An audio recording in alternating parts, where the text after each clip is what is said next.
Before I dive into the story, I just want to say to this mother, I'm so sorry. Just want to keep the name Cwecwe alive, and we want to social media for any actions to be taken.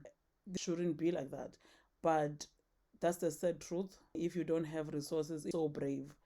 I mean, just imagine when she came back, she complained that it was really painful. She gave her some medication and painkillers and told her to sleep, and she didn't really wake up. While they were getting ready, her husband called her and said relative deserves to witness what she explains she witnessed.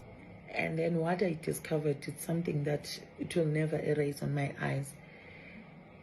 The anus was not tight, and the size of the anus was of the size of a tissue, like this, like